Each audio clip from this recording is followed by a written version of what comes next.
Greetings, I am Tom Earl. On this week's episode, I interview soul medicine woman and catalyst of freedom, Nikka Karli. Check it out.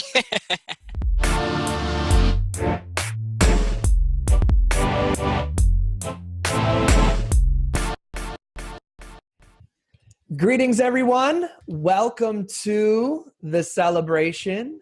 As you know, this is my year of courage. We know you could be anywhere, so the fact that you are here today means the absolute world to us. And today, it's not just the royal we, as you may have already figured out.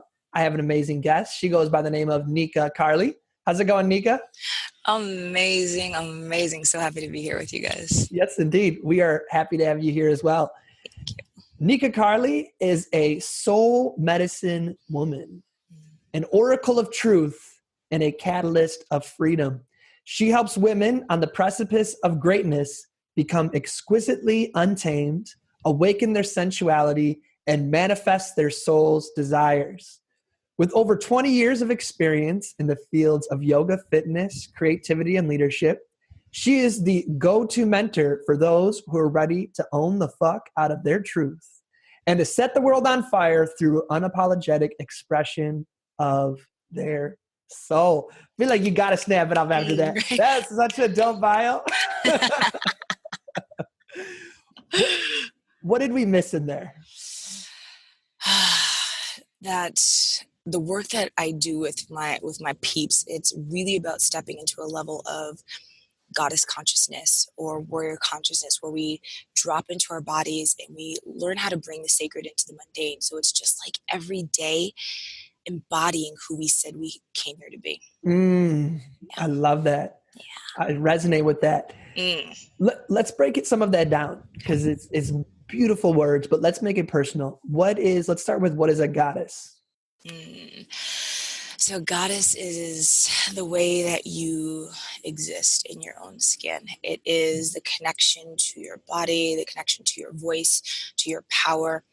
It is becoming completely rewilded into that primal essence where you become so sovereign in your own life. You stop worrying about what everyone else thinks and, oh, is this how my art should look or how is it being received? And you stop creating with an end user in mind and rather you drop into the space where you are so connected to the divine that everything you touch is from the space of embodied wisdom. I say it's living in conscious co-creation and energetic ecstasy with God, art, and soul every single day. Even in the spaces between, like you're always in a space of being the portal. What is God for you? God is love. There are so many different aspects and names and religious ideas, and to me when I simply just close my eyes and drop in, God is that presence that is within all of us, and God is it's the essence of creator, and it's also for me this essence of universal limitless love. That's like we are this expression, we are the physical embodiment of that divine love made flesh. Like it's why we're here. I mean, did you always, was that always your faith journey? So I grew up in church. I grew up I don't ever remember not having an awareness of God. And even as, as I got older, even in the church, like there was always something where I was like, yes, this part feels like truth. And this part feels kind of sticky. And I don't quite understand how these two things can coexist. And so the journey for me was really learning how to release the human identification of what God is, and that how there tends to be a lot of fear and disconnect, and coming home to what I knew to be as truth for me. And God voice, that's just like me musing and connecting. And it's a journey. Like whatever I know today as God, I know that as I continue on my own journey of goddessing, that I will develop more and more understanding as I go. But yeah, so there's definitely been some shifting and awakening to my own truth versus what, we're kind of taught God is supposed to be, like this, figure on a cloud, or, that it's the cause for so many wars and all of these things. And yeah. When did you become a conscious participant in that journey? Where, like you were saying, we start off being taught what religion and God and morals. When did you start to say, this is, I'm going to walk this journey myself? Yeah. It was probably around the time when most of my childhood epiphanies started, was when I lost sports due to injury, and which was a complete blow to what I knew the world to be. I didn't really know how to kind of who I was without sports, which a lot of people who have been injured and then have to transition into kind of like a life without it. And I do a lot of stuff now, but it was very hard then. And it caused me to just start to question a lot of things. And I've always total indigo child soul, and I'm like, I don't believe things just because they're put in front of me. And I'm like, I want the truth of the matter. I want like the conscious evolution of soul and everything. And so the things that didn't quite line up for me, it was, when your soul is just like scratching at you, and it's just like this, like, okay, right? Like, shh, I'm trying to human here. And it just kept going. And so as that was going through high school, and then, college, and afterwards, and understanding that the more, if I wanted to fully express myself in this world, for me, my God connection it's paramount. So if I was in a space where it was a sticky energy, and there was a lot of fear or a lot of unworthiness attached to that connection, I knew I could never be fully expressed. So I knew I had to heal my own relationship and have that personal relationship that I had already had, but it was very much my stuff, but everyone else's stuff, all enmeshed. So that's when I really started to kind of like unravel, and okay, which of these pieces is actually mine? And then which is familial, which is ancestral, which is societal, which is religious. And it's still a journey, but that's really, I think, when I started questioning even more. I've always been a questioner, but that was like, okay, we need to figure out what this whole life thing is for us. Yeah. One thing that I saw is that you do a lot of work around like sensual and sexual energy. Yes. Am I correct? Yes. So, a lot of us growing up in the church have been taught shame and guilt and hiding and purity myth things, especially for women around that area. Yes. Was that part of your journey that's now become your mission? Definitely. There was a lot of, this is not something we talk about. It's not something that, there was a lot of, you have to be the good girl in order to get to heaven. Like, that's pretty much your entire life is just trying to be good, don't sin, walk this straight line. And that's how you'll get where you need to go when you die. And unraveling that was a big piece in the work that I'm here to do. I have had people coming to me even before I started actually saying, okay, I'm willing to do this work in the world. I'm willing to step into this. Even before that, I was having so many people come to me to talk about these things, and to talk about their healing, and to talk about this idea of, well, I love sex, and I love God, right? I love being in my body, and I also love having a spiritual connection. I want to make a shit ton of money, and also stay as this, consciously, like hashtag woke human being, right? And so the sex piece was very much this, it's an understanding of allowing ourselves to drop into our primal way of showing up in the world. Mm.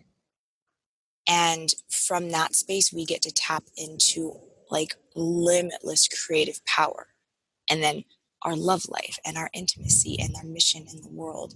And once we heal those patterns that have been laid down, right? Like these railroad tracks that someone else laid down and told you to walk, right? Yes. And you're just walking in them and you're like, this doesn't really feel great. And I feel kind of like crap. So bringing that into the world, I think it's so vital for us to understand that we don't have to choose,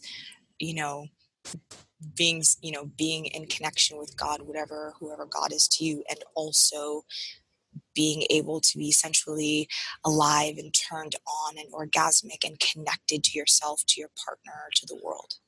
Mm. What do you, in your work, what do you start to share with people as, even as they're listening, they're digging it, but those feelings of like, oh my God, you said orgasm, like when they're at that point, what are some things you work through, or some truths you bring as a different way to look at it? I find I'm actually it's funny because most of the people who come to me, they are on that path where they're kind of like peeking their head around the corner. Like, I really want to go deeper into this, but I don't know how. Like, I need someone to kind of give me permission to like wake this up completely. And so they're already the nuggets there, like the tiny little, like the longing is there, it's there. Even if they have one piece all the way like completely untamed, there's still some place where they feel like they're hiding. And so really the space that I hold and the space that I create is for them to look at all of the different aspects, all of the different stories. I say that our bodies hold the stories of our soul. Right? We can track through the breath. We can track what's happening in our body. If we're willing to feel what's going on, we have this mirror, this built-in mirror that shows us, oh, okay, so you can't, or you feel like you can't orgasm with a partner, but you can with yourself. And like, let's track that. Let's see what's here for you. If you're triggered by the idea of orgasm and money, and talking about it with business, then what's there for you? So it's really allowing them to drop into their body and understand on a deeper level what's happening for them around the idea of sex and love and intimacy and pleasure. And then we go from there into awesome, like, here are the possibilities if you're willing to do this work. What do you think are some misunderstandings or misconceptions that you hear come up when you start to have these conversations? A big one is going back to the religious piece. Like, you can't have both, right? You can't be fully physical and on this human experience that we came here to have, and also be in a space of connection with God, as if like somewhere along the lines you have to choose one or the other, even though you came here to have both experiences. Another misconception is that if you've been one way your whole life, that you're stuck there. Right? Like, if you felt like, I have a client now who's like, I always had a longing to be connected to my body and to feel sexy and turned on, but I didn't understand how to get there. And I just was like, oh, that's just not in the cards for me. And so when we look at these little things, the stories, right? And then they become encoded in our body, just like DNA. We're like laying down a new cellular or a chemical network, right? That then feeds back into our brain and saying, oh yeah, that's the truth, except it's truth with a lowercase t. It's not like the big T, right? Yes. But we believe it as to be our truth now. Why do you think there's such an investment in the system or the institutional narrative being, especially when it comes to targeting women, that God says you should be like chaste and purity, and really that like your life is judged by how you use your body rather than what you actually do, with your life and morals? Why do you think there's such an investment in that story being told? because humans are afraid. Mm. We have so much fear. And the people that tend to be in power are the people who have done a lot of times their own work, whether or not we find it like to be a conscious path of awakening, right? But they've done enough work that they've gotten to hold a position of power. They like that. And they also understand that humans at a base level, we have a lot of that lizard brain that kicks in and says, don't do something new or you're going to die. Which means that if we maintain a status quo, right, that says if women act this way and men act this way, that's how the world works. As long as we continue to perpetuate this myth and say that anything that deviates from this myth is going to be harmful to you, as humans, we're like, oh, crap, change bad. Change means we're getting booted from the tribe. We have no food, no shelter, nothing at all, and we're going to get killed by the saber-toothed tiger, right? Like that's what change, unless we're doing our own work, change in effect means that we're going to die. And so when we perpetuate this with movies and media and politics, and we continue to say, here are the things that we want you to see as a society, here are the things that we want you to see as this society over there, that keeps everyone at odds and also allows us, the people who like the way things are going, it helps us to stay exactly where we are and keeps you infighting or cross-fighting, and allows us to kind of sit up here and go, silly humans, like look at all of you guys like running around like little lemmings, like this is hilarious. And so it gets perpetuated and just keeps going until we make that conscious decision to say, wait a second, this doesn't resonate for me. And am I willing to be perhaps more afraid in order to step into something that I know is truth with a capital T? And until more and more and more people, which we are doing, it's just that what happens is that fear is decades of conditioning. And then the people that we surround ourselves, they are also in that, those decades of conditioning. So even if we have this moment of saying, oh my God, that's not my truth, this is my truth, I'm going to go forth and, I said it's, I'm going to go forth and prosper. And if I'm still surrounded in my conditioning of all this old stuff, it's going to be really challenging for me to continue down that road of fear tracking, because unless I create a new environment, we talk about the habitat, right? Like the habitat that we create for ourselves. Our habits are what we do, day to day. This is a habit, this is a habit. Our habitat is made up of all of these habits. And it's the encoding that we have now, it's the belief system, it's the stories, it's the way that we walk, it's the way that we speak, it's the way that we make love. We have a habitat that we've created. And until we're willing to shift everything that we put in order to create a new habitat, we stay in this exact paradigm this global paradigm that says, this is what a woman should be. This is what a man should be. If you deviate from either of these things, like the world is going to end. And so, part of the bio that we read talked about how you're a catalyst for freedom. So one connection I made, so tell me if I'm hearing you correctly, is that where these habits of living and these fear beliefs that are perpetuated generation after generation help to keep certain groups of people in power. And that the catalyst of freedom part is starting to break that mold. Am I connecting the dots? Yeah. And we start to break that mold, that we affect a global change by breaking the mold that we have encased ourselves in. Because when we start out, we're free. Right? We're free. We're free little embryos. We're free. And then we get all of this stuff put on us, like painted on our skin, right? These tribal markings from whatever tribe we come from. And at some point, we look at these and then we're like, yeah, I want to keep that, or that's not my truth, except we don't remove it. And then we've encased, like at some point we move from being encased by the people around us and our society to encasing ourselves.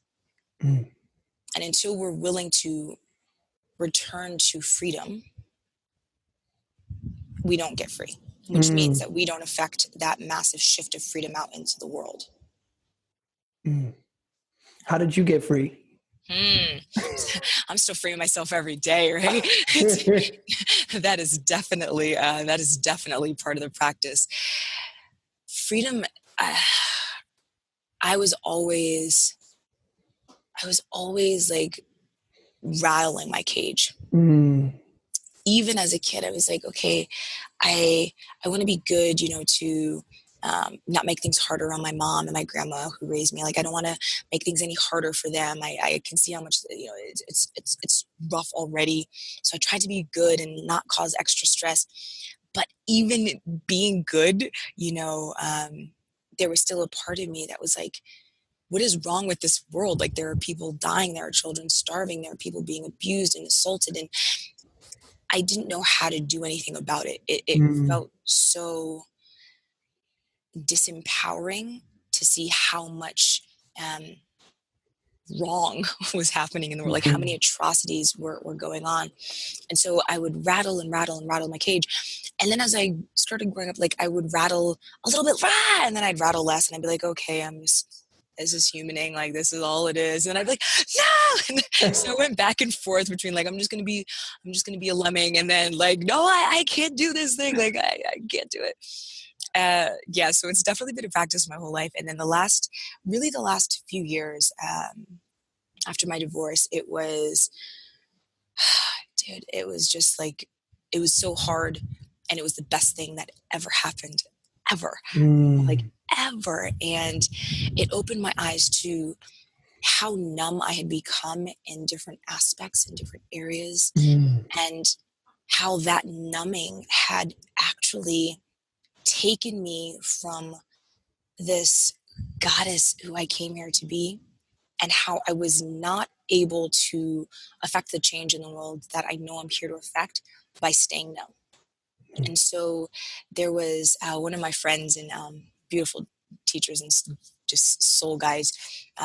She wrote a book about relinquishing the armor. And that was something I had to do. Like, I had to actually start taking off the armor that I had built up to not be human, and allow myself to step fully, like, drop fully back into my own body and say, okay, so this freedom thing, I like the taste of it. This is this is my jam. This is what I'm on about, right? And as you go, it's just like you peel off another piece of armor, you take off, okay, you see some, like, tribal markings that have been etched into your body, and you choose to erase that, you choose to let that go, and you every day more and more, that's stepping into your own freedom.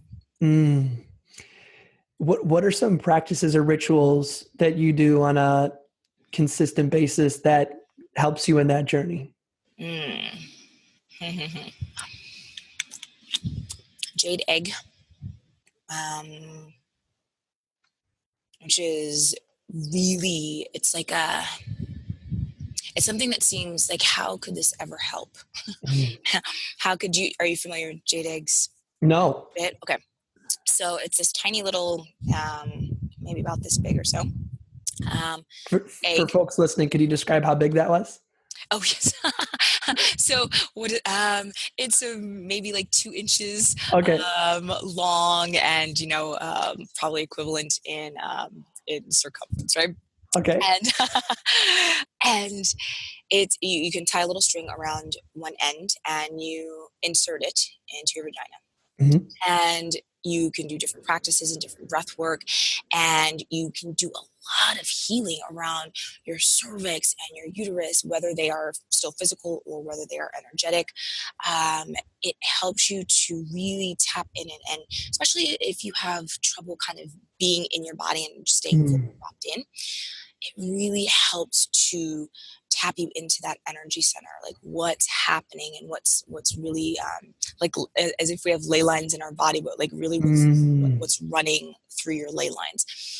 And yeah, so Jade Egg it's really powerful, and it seems like it's so tiny, but it's so amazing. Yoga, it just getting on my mat, throwing away the mat, and rolling around on the ground, just like I'm like a lioness. I just like roll around in the sun, and I'm just like just basking, and I'm just like, oh my god, this is so amazing. And so just being in my body and moving, like I box and do, like I run, and oh god, like just being in my body is huge for me. And then tapping into nature, tapping into the elements. Like, if I think I would perish if I had to just stay inside for a year. Like I crave being outside. Like it's seriously just the nectar for me. It's definitely, so tapping into the directions and tapping into the elements, and creating ritual around that, whether it's burning or whatever it may be. But yeah, so body, then just different like self-pleasure practices, writing, nature. Yeah. That's powerful. Yeah. And for those who are listening, you might have been able to hear the wind, but you're outside with Yes. sunshine all around. I know. I know it's hard for me to even do interviews inside. I'm like, I have to be free. No, it looks great. I'm like, that's a good idea. What are usually, when you're working with clients, what's reactions that come up when you start to share with them suggestions for diving into self-love or self-pleasure practices? Figure out why they're not doing it. And it seems so simple, right? Of course, I love myself, so of course I'm going to do things that are healing for me and that are pleasurable for me and that help me to really be in my body. But we don't. We put it last. I got to build the business. I got to build the empire. I got to book the gigs. I got to get on the stages. I got to write the book. I got to start the orphanage. I've got to, meet the guy or the woman. I've got to do all the things. I got to get the perfect ass. I have to do like everything in the world first. And so it's understanding, okay, if my clients are very very freaking intelligent. And so it's not about, I think that's a big thing. People think, that they just don't know, or they just, and obviously I have lots of things that I've been teaching and studying and all this that I can help share. But I don't know how to take care of myself. They know. So it's not about, it's not about saying, hey, it's a good thing to practice self-care and self-pleasure. It's more about, okay, so here's where we are today. What's happening for you that you are consistently not doing what you know your body and your soul are asking of you? Are you unable to hear it, right? Like, because there is such a disconnect from your intuition. Are you hearing it and choosing something else, which is something else entirely, right? Are you listening and implementing and then going back on your word? Like you do it and then you go back the next week and then you implement and then you go back for another month, because then that's another thing entirely too. So really understanding what's happening for you here.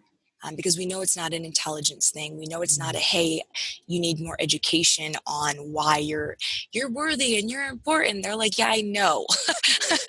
I got that. I know I freaking rock, right? So It's okay. Why are we not doing the thing that we know is in our highest good? Yeah. So that's like the first thing. Yeah. What's the second thing? So if we understand why we're being the way that we're being, then it's about creating rituals that allow us to draw that line in the sand and become the embodied commitment to who we say that we are.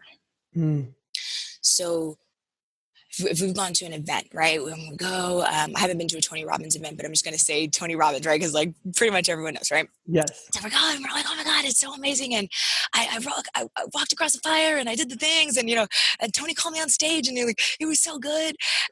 And then I got home and it was amazing for a week, Mm. maybe a month. And then I stopped. Mm.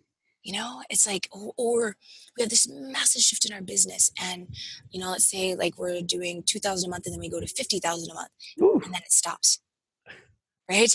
Or we're single for 10 years and then we meet like this could possibly be the one and it's amazing. And we completely self-sabotage it within like 6 months. Once we understand our patterning and the habitat that we've created and why we continue to create this habitat, we then have to draw that line in the sand, be willing to cross it, and then stay on the other side. And that is what happens through ritual. That's what happens through mentoring. That's the embodied commitment in action. That's not just, oh my God, so I'm here to do powerful work, except I'm not doing it, or I'm only doing it on, Sundays that happen to fall on the 4th of the month, right? Like it's like that's when I show up, right? On that once in a decade, right? Like, Yes. okay, what about the rest of the time? So yeah, the second part is awesome. Now let's actually make that your new habitat by creating the rituals and having that touchstone. If they're working with me, then it's having that that mentorship. That's kind of like the mentoring as things used to be, right? Like we're tribal creatures. We didn't have to do everything on our own before, Yes. but now we think for some reason that we have to in order to like be legit. We have to. I'm self-made. Exactly. I did it all myself. It's the bootstraps myth. Yes, it really is. And I know we'll give you ample time to plug at the end. But when I was going through your website, I saw that you have some freebies for people who are looking to add rituals to their life, right? Yes, I do. Okay. I do. Perfect. And we'll get a chance at the end. We'll plug all that. Okay. And it's, of course, in the show notes. But for those who are like, yes, I got step 1. Yes, I got step 2. And now I need a ritual. Like, okay, Give me the ritual. Yes, there are ones on your website. So yes, definitely. So I heard you mention it twice, maybe even 3 times, that another myth or thing that people have guilt around is money. Yeah. Can you expand upon that a little bit? Yeah. Money it's like the sacred contract that we have come here to understand, to transmute and alchemize, to learn how to embody something about ourselves. In our society, if you're watching this, then you're probably a part of a society that this would relate to. Money has become king. Money, like the actual physical money, right? Whether it's a piece of paper in your hand or it's in your account, but it's like, oh, I made it because I have this thing. Whereas the healing around money really comes when we can understand that money is simply energy. If you didn't have that bank account, but you were able to travel the world and you had all the food you desired and, you could dress how you wanted and, you could hire the mentors and work with it, like you wouldn't care about this physical piece of paper or whether your bank account had this many zeros or not. And so when we can say, okay, what is true for me here, that healing, that piece about the freedom, right? Like that love language that we can have with ourselves and with the world, it comes when we can shift that, just like with me for God, it's where that love piece. So if money is energy and we're energy, love is energy, God is energy, the universe is energy.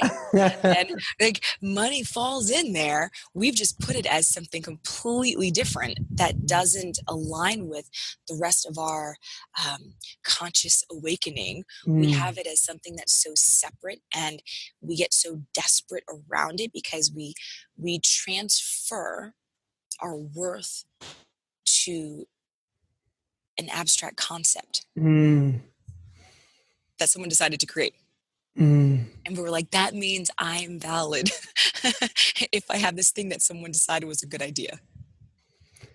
So we've connected it to our self-worth, and the amount of money you have, your self-worth can increase or decrease depending on how much. Yes. Yeah. And then is it any wonder why our art suffers if our bank account goes down? Right? Now, yes, there is a space of base human needs, right? But let's say if those base human needs are met, and if you're watching this, then most likely your base human needs, or if you're listening, your base human needs are met. So if we've gotten past that level, we can say that we are attaching our worth and our to this money piece. And if we're here to create massive change in the world, if every time that bank account drops to a certain amount, we're like, I've lost my connection. There's no muse. The muse has left me. I can't create. Oh my God. And it's like they have nothing to do. Like one has nothing to do with the other. If you like, yes, it's not, but we say that it is. Our relationships fail when money gets in the way, right? This is one of the things with my marriage. It gets in the way if we allow it to, because we put so much of our personal value and worth into a piece of paper. And then just imagine if you put this piece of paper up against any element, right? You put this piece of paper up against the ocean's going to win. Paper up against fire is going to win. And if you had all of your worth attached to this bill, right? You're like, oh my God, the fire ate my self-worth. No, you wouldn't be like, no, but that's what we do. Like if we can tap back into something far greater than the current idea of what wealth is, that's when we heal. That's when our art and our mission and our life and our love, our health, everything becomes what it is rather than the result of how much money we have. Right? Your health is probably at this point a result of how much money you have. Your relationships, if it's a great day, or if you guys are fighting about going on the trip that you want to go on and they don't want to go on, or this or the food, or we can't go to that restaurant, whatever it is, right? Yeah. Based upon how much money happens to be in your account this weekend. Like we get to actually separate all of the things that truly just matter to us from the current idea of what money and wealth are. I resonate with that. Yeah. Right? Oh, man, that's part of the practice for sure. What made you decide to take the entrepreneur route? Man, I have been that bent since I came to this our little planet, because even as a kid I was like, you want me to work for someone? I don't understand. Like, you want me to just take my entire life and work for a paycheck and take one vacation a year and then just die? Like, it never made sense. This idea that my worth, my value, my life, my joy, my pleasure was in someone else's hands.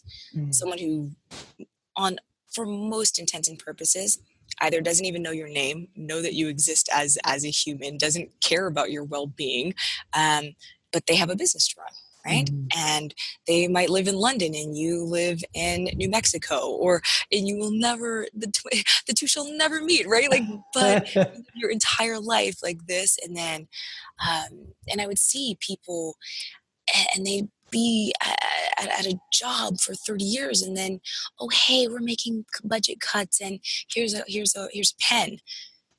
Oh, by the way, you no longer have a pension. Right? And and people that they felt their value, they felt their pride, everything was caught up in what someone else created, and that just never resonated for me. I am too much of a free spirit to enjoy being on anyone else's timetable. I just like I said, I just want to like roll around under the moon and under the sun and just like write and create and meet fun people and, and travel. It's pretty much like what I love. Yes. So I'm hearing that you didn't want to have to work for somebody, and that you wanted to be on your own time and your own thing that was yours. Yeah, definitely. Where did you start to acquire the skills to make it happen? Well, I started, like, I've never had a normal job. Mhm. So even my, my background is athletic training, sports medicine. And so my first job was teaching water aerobics to seniors when I was in high school. And That's awesome. I know it's like, I have no idea how that became a job, right? But that's how I really got started. So most people, they were going into whatever it was, like retail, or, like you're going to work in a bank, you're going to do some kind of corporate thing. And I started off coaching. And so my first foray into leadership, into whatever it was me, this kid, telling, these women who were, in their 70s and 80s. And I'm like, here's what you're going to do. And we're going to do this. And we're going to do this. This is what you need, and blah, blah, blah, blah, blah. And you're going to move your body like this. And I don't, oh yeah, well, tomorrow, here's what you're going to eat. Like, and so that's when it all started. And I was like, this is cool. I don't like having to show up here when someone tells me to, though. So, Yes. and I was like, I really don't like that, but I loved the impact that I was having. I loved the leadership. I loved the coaching. And so from there, went to school, did the thing for a little while, tried, I was like, I can do the course. It didn't, did various, coaching and medical and yoga and leadership and leading workshops and all kinds of things for years and years. And when I was running my own business as a personal trainer, but it was still in person. Mm-hmm. And I was paying rent at a gym, and oh God, I just could not stand like the director and just rude people, and people not showing up for 4:30 a.m. appointments. Oh my And gosh. yeah, it was insane. And I'm not a morning person. I'm a total night owl. Yes. And I mean, my company is stalking the moon. So, right. Like I was not not a morning person. And I was like, I'm getting there. Right. Like, it was like, it's on its way, but I knew it wasn't, I knew that connecting and leading and creating and coaching was there. It was a part of it, but I had to distill it down. And so then that became like the journey. How do I take what I love doing, but create it in a way that I could do it from anywhere, at any time, and still have, and have even more of an impact in the world, right? Because if we allow ourselves to fully step into our freedom, then we get to actually have more impact in the world. So that's been the journey, and that's really like the like, hey, I'm gonna be an entrepreneur. It wasn't so much like, hey, I want to run my own business. That was like, oh crap, I have to run my own business. I don't just get to like show up and write and make videos and like I have to run a business. Okay. Yes. So that part was not the exciting part, but I've taken the last few years to really just like study like all of that stuff, because as an indigo, that's not the part that comes naturally to me. So studying marketing, studying storytelling, which I love, but studying structure and creating my websites. And I don't even know what version of my website, but just doing all of these things and learning all the tech. And yeah, it's all just kind of like the years Yes. coming together. How do you, oftentimes when I work with people, that we all have that vision and that dream, and then there's always a slight gap between where I am now and where I'm going. How do you stay believing and not start to disbelief in that gap? Yeah. You have to make your vision bigger than your fear. Your purpose, your why has to completely annihilate your fear. We think that, and I don't mean annihilate as in you are just fearless. I have no fear. No, there's always going to be fear. We're human. Or any animal, right? There's always going to be fear. But it's annihilating. It's like I'm. And this is my play with like the feminine, the masculine. Like, I've got to be willing to like go beast mode on my fear and feel like you don't get to be here right now. Like this is bigger than you. And so, which is why I have very fluid watery feminine practices, and I also have very fiery masculine practices like boxing, right? Like I've got to be able to be in both in my own body, so that when it comes to, holy crap, that gap is way bigger than I thought it was yesterday. Like yesterday I was all like, I can see the vision, and I got this thing, and today it's like I'm like in my bed crying for my mommy, right? Like, so Yes. if I'm there, I've got to have the practices that I can fall back on every day that keeps me in the energetic frequency of my vision rather than of my fear. I dig that. A Yeah. why that's bigger than your worry. Yeah. A mission bigger than the fear. I like that. Yeah. Which kind of jumps into my last set of questions for you. You might have heard me at the beginning mention this is my year of courage. Yes. The reason I'm doing that is because for a lot of us, we look at courage as only these huge saving someone from a fire thing. And so I just wanted to have a conversation every week with an everyday person of what is courage for them. And so we'll start there. What is courage for you in your life? Yeah. I feel like, oh God, that feels so yummy. Courage is being willing to show up in your life every day, in the sacred and the mundane. It's being willing to put one foot in front of the other, even when that freaking saber-toothed tiger is nipping at your heels, but you want to go into your freeze mode. Like, it's being willing to still take a step and still take a step and still take a step. Courage is being willing to look at your own shit. It's being willing to look at who you've been and understand that you, in this moment, have a choice of who you're becoming. Courage is being willing to look at someone else and see yourself in pure divine resonance in their eyes. Courage is being willing to love and to be loved to the depths of your soul without being attached to what's going to happen from that space. Yeah, one of the biggest things for me is courage to simply be human, to be down here, to walk this path every day, and to just keep going as a human. Like, you don't get to be an angel today. You get to be human. You get to actually be human and be willing to stand for something as that human. Yeah. Who does courage keep company with? Courage keeps company is probably not what you're looking for or expecting, but courage keeps company with fear. Courage keeps company with death. Courage keeps company with the dark nights of your soul.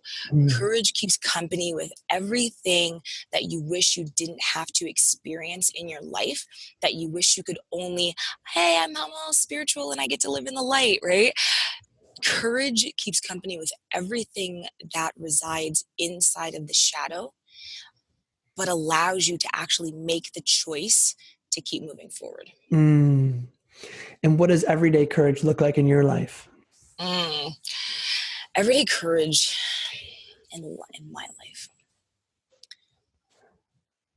It's doing the work. It's doing the work with consistency.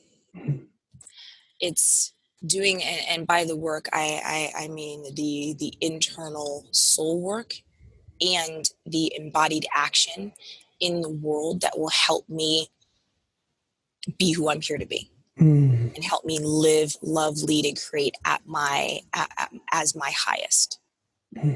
So courage is taking the steps, not just the beginning of the week and then in stopping for the next month because, it got crunchy or I got tired or I forgot and I disconnected. And courage is just, it's the consistency of being every single day. Do you have any courage role models? Yes. Prince. Nice. He's a Prince. Rest in power. Gosh. Alicia Keys. Clarissa Pinkola Estes. Pharrell. I have a lot, like, they're very creative people, right? Maya Angelou. Mm. People who use their art to change the world. Mm. So if you're looking like old school, like Audre Lorde, James Baldwin, people who actually take their art and do something with it, and are also completely willing to be untamed, unapologetic, on fire. They no longer, not saying that they never did, but they no longer are willing to hide their power in order to make their art sellable, or to make sure that the masses like it. Right? Mm. They are willing to say the hard things and have the hard conversations. Danielle Laporte just wrote a beautiful thing about really stepping into a more sovereign space with conversations around race and white privilege, and it was just, it's so, people who are willing to stand in the fire Mm. when it's hard, and who then take their own personal fire and affect massive socioeconomic change that lasts, generation after generation after generation. Mm. Like, you take like Rumi and it's just people who said, they said things. They didn't just talk to hear themselves speak, like they were saying things. So like that's courage. Yeah. Mm. Yeah. I dig that. Malala, like it's just like, that's courage. Yes. Yeah. Mm. Yeah.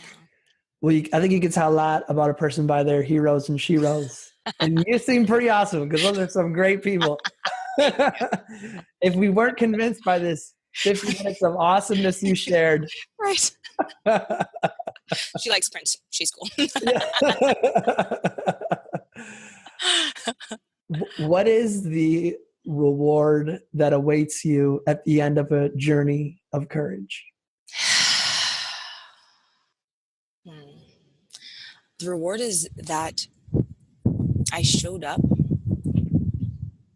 I took a stand for something.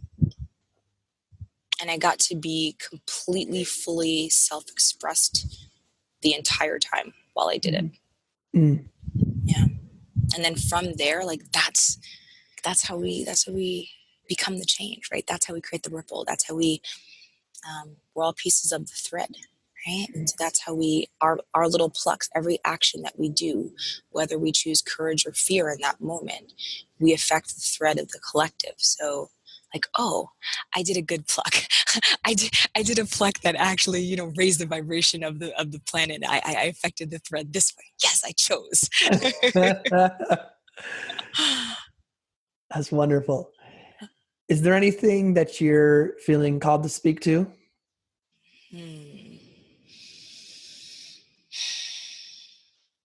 If you're feeling stagnant in any way, if you're feeling like you've been in this game for so long and the money's not there, the love isn't there, the recognition isn't there, the impact, the freedom, look at what you're willing to feel in your own body.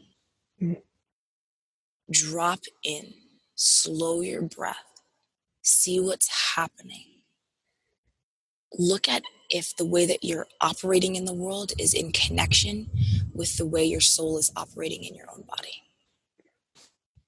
And then see how you can begin to shift who you've been being into who you came here to be. And once we can integrate that, like that when we're stagnant in the outside life, it's because the energy is stagnant inside of ourselves. The internal is being stagnant. So look at that, be willing to track it, drop into your body, create the rituals, create a new habitat for yourself, like you, and enjoy even the sticky nooks and crannies, the energy that you're like, oh my God, I don't want to feel this.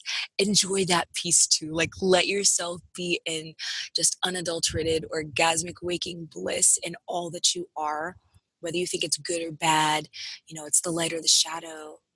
How brilliant and graceful and luscious can you be throughout it all? And you will start to see the shifting on the external as well. Mm. Yeah. Yes, indeed. Yeah. I want some music to that and meditate to that every morning. Right. That was dope. A lot. Thank you. Yeah. Right. Thank you, divine, right? Yes. I'm so grateful that you paused, you listened, and you channeled. Yeah, that's when the good stuff, right? Like that's the good stuff. When we get out of the way. Yes. Seriously. Remembering that we're a portal, right? Like we've got to stay open, got to be willing to receive and then birth it into the world. I Not mean, just the vessel. We don't just hold on to it. We've got to actually birth it. yes, indeed. Yeah. I'll stall for a sec so you can get a drink. I know, right? I'm like, so for folks listening, we're going to have Nikka share a bunch of links and stuff with you, but I want to let you know right from the gate that if you're driving, you're on the go, you're working, if you don't have a chance to write these down, all show notes this week are tomrell.com/Nikka, which is Nikka.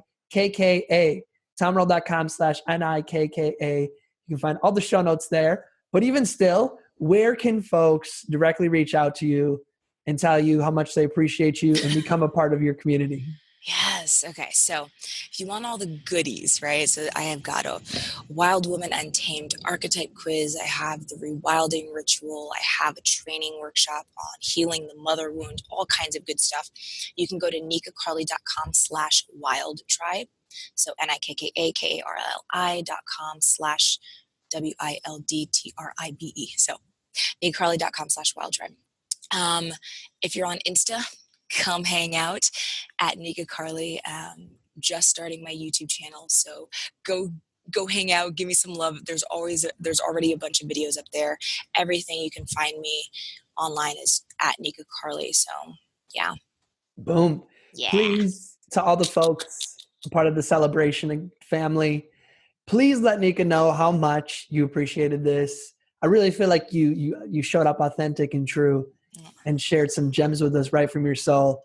So the least we can do is share that gratitude and that energy back, as you were describing before, that energy exchange of love. Yeah. So please do, y'all. Let her know.